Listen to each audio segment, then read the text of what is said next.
you have some Heaney for us to close with. The last three poems are Heaney's poems written toward the end of his life. Heaney went through a period. He had a big change in his poetry too. Maybe slightly younger than Yeats. But Heaney's early poetry was all weighted down by the troubles. They dragged on him, and in the mid-80s, he went through a transformation. He wrote a book called Station Island, which is about a visit to a purgatorial island in the north of Ireland, an imaginary journey, and he wrote 12 poems, which what he called were getting rid of waste and cloudiness, which had weighed on him and held him back from the troubles. And he emerges from it with a sense of lightness and a capacity, as he says, to walk on air against his better judgment, to believe in miracles, and to believe in the human being and human creativity and poetry to facilitate miracles. Now, the first two poems are written after he had a stroke. Oh, I didn't realize he had a stroke. He had a stroke in 2006, which fortunately affected the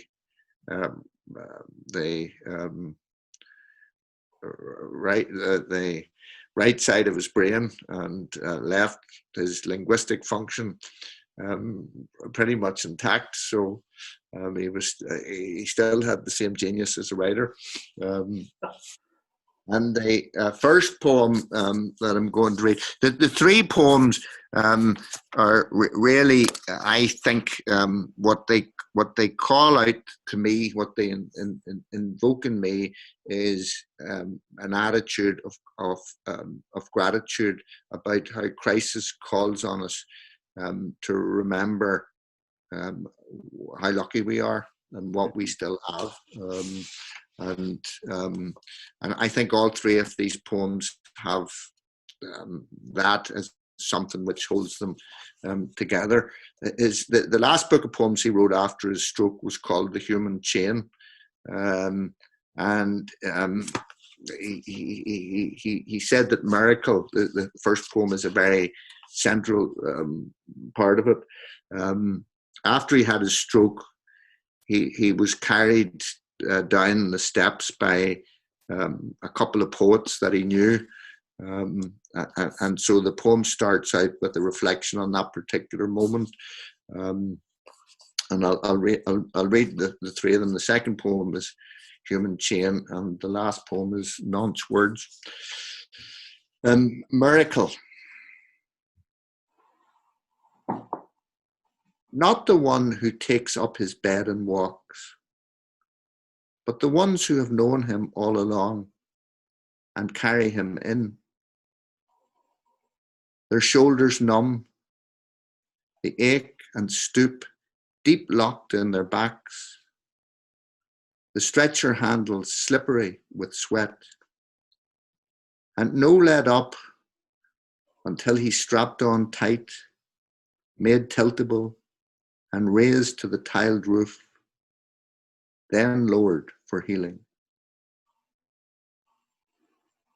Be mindful of them as they stand and wait for the burn of the paid out ropes to cool, their slight lightheadedness and incredulity to pass, those ones who had known him all along. Next is Human Chain. It's written for Terence Brown, who was an Anglo-Irish literature professor at Trinity College in Dublin. Human Chain. Seeing the bags of meal passed hand to hand in close-up by the aid workers and soldiers firing over the mob, I was braced again with a grip on two sack corners. 2 packed wads of grain I'd worked to lugs to give me purchase, ready for the heave. The eye to eye, 1, 2, 1, 2, upswing onto the trailer, then the stroop and drag and drain of the next lift. Nothing surpassed that quick unburdening. Back breaks, truest payback. A letting go, which will not come again, or it will, once and for all.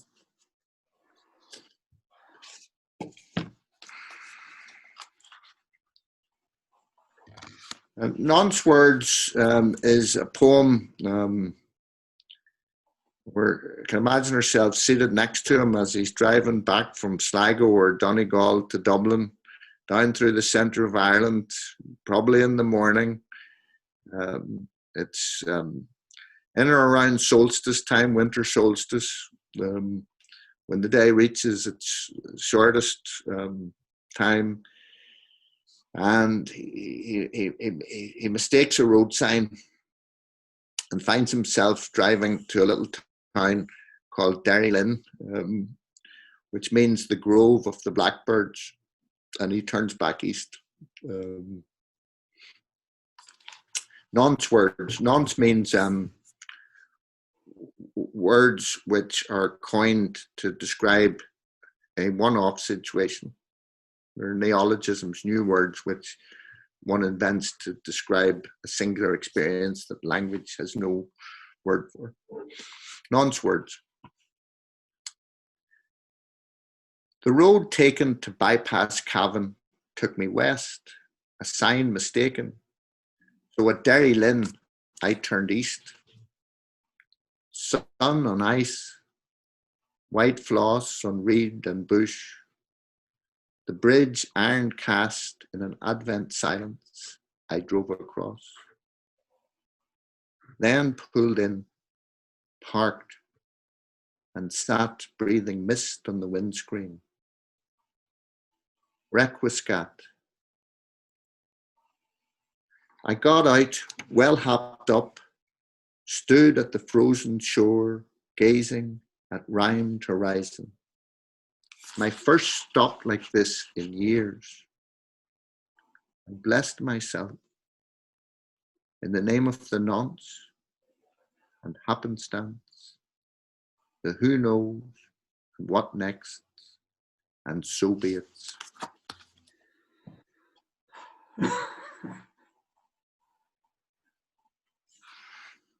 I really love that one.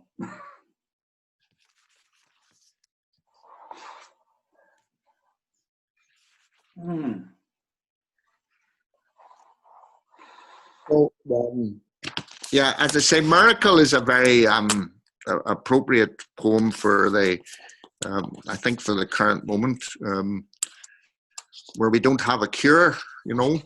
Mm-hmm. And so anyone who gets ill,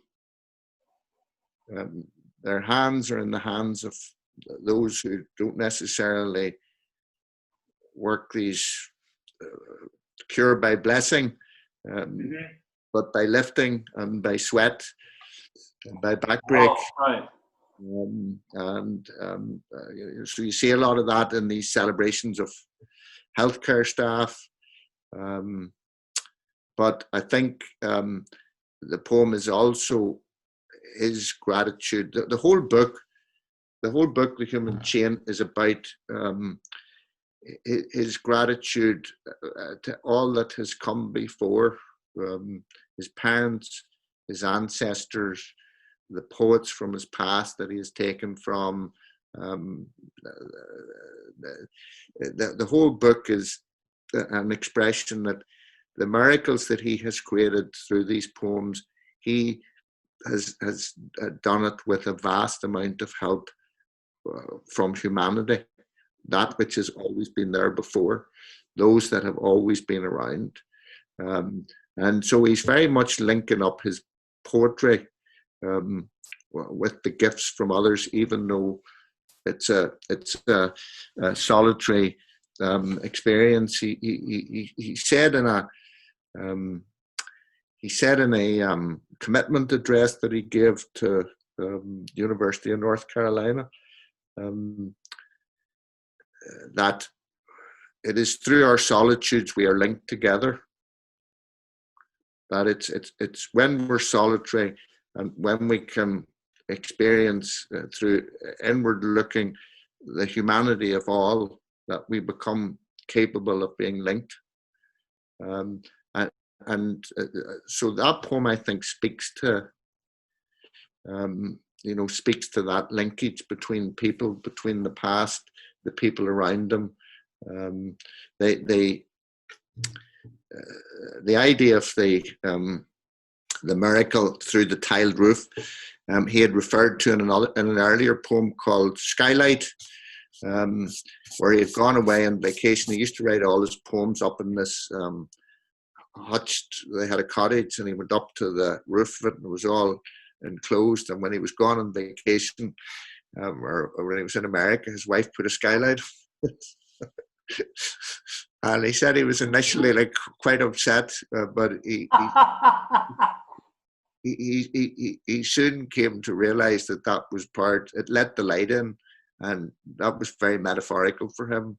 That it was a miraculous. It was part of his own miracle. So he's paying tribute to all of those people who have done all of those things, not just when he was sick, but I think from his childhood onwards. And I think it's a very deep expression of gratitude. I found that with, I do always have that sense when reading Heaney, is there's that gratitude and recognition. But another thing also, which I think you kind of strike at with Miracle, and certainly with Human Chain, is his real appreciation, I think, for just the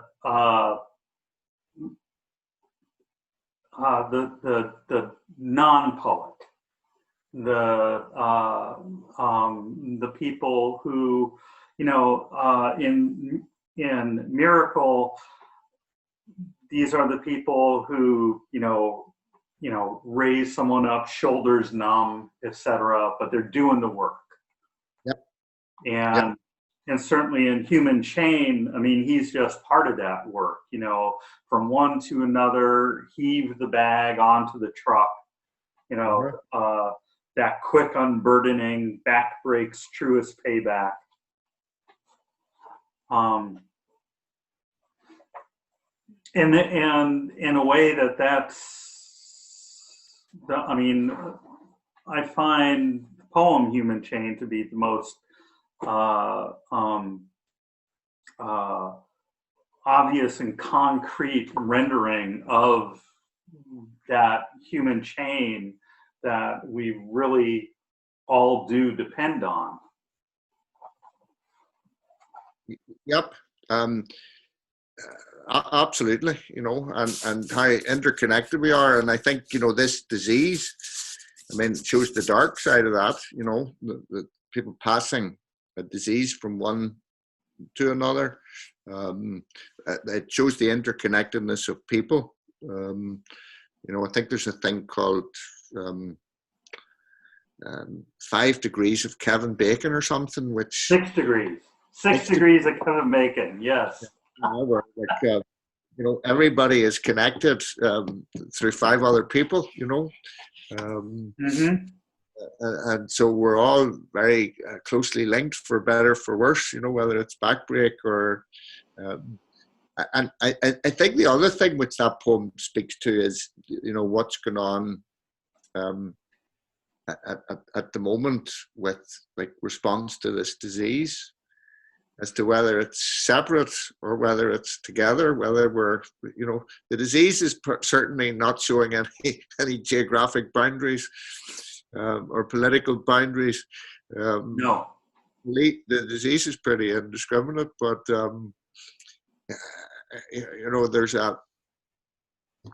there's a suggestion in that maybe our humanity should also be indiscriminate, and that we should, share with one another and not fight over, intellectual rights for, a cure. Right. Okay. Yeah. Do you think that's getting in the way? I mean, not to bring us way off topic, but I mean, you are in the medical profession.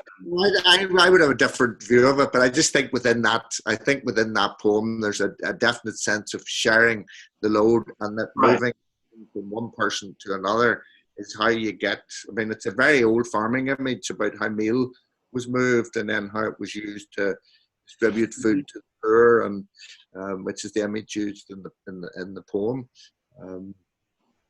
So no, I think there's a great need for individuals and boundaries as well as collectives. I think that's another lovely tension that there isn't an easy answer to. Mm-hmm. I think if you tried to blend everybody together, you would do away with creativity, so. Right. No, there's that necessity for the solitude and individuality. But yeah.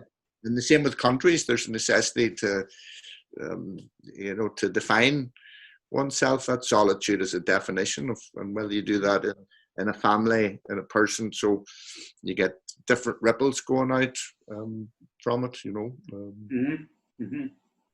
So, no, I don't have strong feelings that there's one side of that's better than the other. I think both have their merits and demerits. No, and then we close out with Nonce Words, and that is just I love that the whole sun on ice, white floss on reed and bush. I can definitely see exactly that kind of thing early in the morning, where the mist settles and it's just cold enough for the things to crystallize at that point. That's fantastic. Yeah, and I think the poem, with COVID-19, we've all become preoccupied with numbers of dying people. It's coming up on the screen, how many people got infected, how many died, what the mortality ratios were. I mean, this is the road which has taken us down into the consciousness of death, which is where the poem starts out, that the poet recognizes that he has been, as he's getting older, he has been maybe preoccupied, is a strong word, but very much in the presence of the consciousness of death. And he makes this Freudian slip where he takes the wrong road sign and he ends up in the grove of the blackbirds. And he says, maybe I'm going the wrong way here, and he turns around, and as you say, the world lights up.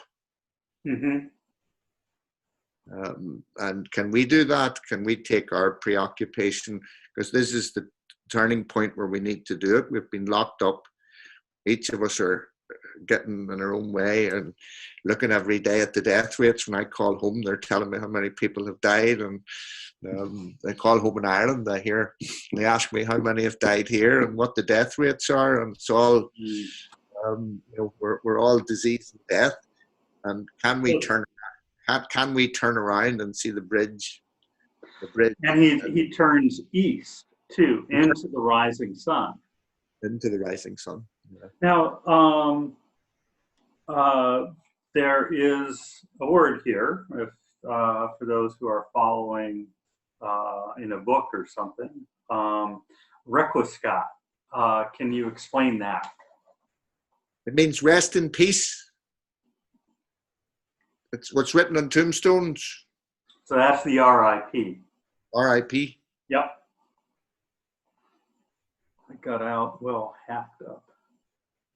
Happed up means well dressed, like hat and coat and. Oh. Sounded like well hopped up or something, caffeine or something. It means well prepared to deal with life. Well prepared.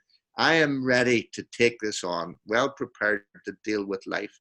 It's us getting well hopped up now. We have to go out with our masks and our gloves and our social distancing. Are we going to get out well hopped up, ready to re-engage with the world? I got out well hopped up. I had my coat, my scarf, my gloves. I'm ready to embrace this cold winter morning. And stood at the frozen shore, gazing at the rhymed horizon. I love that rhymed horizon. That is fantastic. My first stop like this in years. So this is just like a happenstance stop. And he has been so focused on doing his stuff in life that he has not done this, like, I'm just going to stop right here kind of thing. I think it's the mistake that awakens him. I think it's like what Freud talked about in the Freudian slip. We do something, we make a mistake, and the mistake we make, if we reflect on it, wakens us up to the direction we have been going in. You know, that we're unconsciously driving toward death and making, you know, the grove of the blackbirds. I mean, it's quite an illuminating mistake. You take the wrong turn and drive into a grove of blackbirds, like. Little ominous. You have that. Well, you have to ask, what am I doing here? And that will then. How did I end up here? I thought I was going somewhere else. How did I get here when I'm driving back to Dublin? You know. So there's a little bit of an awakening in that, I think. You know, and then there's an appreciation. You know, there's a coming to grips with where your head's been at. You know. Right. Which is what we're going to have to do. Mm-hmm. Come to grips with our own fear and our own, you know, our own preoccupation with personal protection and fear of death, and where we're at after this, because I don't think anybody really knows what this normal looks like after this. Yeah, to get our new normal and to see the white floss and the illuminated bridge and the, you know, and drive across it and toward the rhymed horizon, you know. Well hopped up, you know. I like that. They blessed himself in the name of nonce and happenstance for the who knows and the what next and the so be it. Yeah, that you embrace the mystery of it. That the mystery, that instead of being terrified of what's not, you know, what's not known, which is where we have become. We listen to these, you know, these experts talking, and they don't know this is a new illness, so they really don't know what's going to happen yet. And their lack of knowledge and the lack of science about this frightens us, and we don't embrace it. We don't say, you know, we don't embrace it the way, you know, the adventurers who came to America wanted always to be at the front. There was a frontiers country where people always wanted to be at the edge of the unknown. You know, they didn't know, they wanted to be in the uncharted, unmapped territory. Now we're all waiting to be told, given, you know, what are the 5 things I need to do to not get sick. I mean, that's a completely different consciousness from our founders. Yeah. And it seems like a lot of folks are just like, well, I want to ignore this entirely and go back to what it was. Don't tell me what to do. Just Uh, well, that can be a denial, you know. I know, that's what I'm saying, a denial. Yeah, that there can be a denial which isn't any healthier. I mean, denial's not going to get you too far. No, it'll get you in a bad place pretty quick, I think. No, I don't think that poem's about denial. I think that poem is about living and appreciating the mystery of the unknown. But he does say he is well hopped up, so he's like ready for it, and he has assessed that. You know, whatever is going to come, I will be able to deal with it. He says to his sons at one of the early poems he's writing, when he's teaching them to fly a kite, and the kite is very strong. He says, "Get in there, boy, fit, you know, born fit for it. That you have it within you." And he said that it's interesting because he said the best lessons father ever taught him, or one of the best lessons, was flying a kite, which was passing on that wisdom. You got to let things fly, and that you're fit for it, you know. And so that poem, he's reminding himself of that lesson. You know, he's recapping that moment from his childhood. We are fit for this. This is frightening. This is scary. This might kill a lot of people, but we are fit for it. And there's a mystery involved in it. We should embrace the mystery. I think it's embracing, you know, the radical acceptance, embracing where we're at. You know, radical acceptance. That is who knows what next, and so be it. That's what the DBT therapist would call it, radical acceptance. That's exactly right. You're exactly spot on. I know that stuff. All right. Thank you, sir. Well, Robert, Roddy, thank you very, very, very, very much. All right, David, thank you. It's been a pleasure. I will hopefully talk to you soon. Everybody, hopefully we will be back at the Prodigal Pub sometime shortly. We are recording this mid-May, and I know that they have, at this point, they're still riding out the lockdown, so they should be back in operation. As soon as we do something, if you are following Greece Literatura on Facebook, or if this is in the future enough that you are actually following this on the web with GreeceLiteratura.com,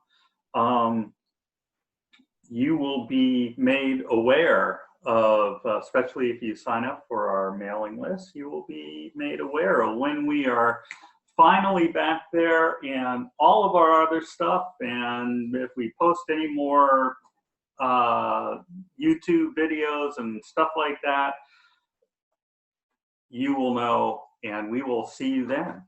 Thank you. David. Thank you, Robert.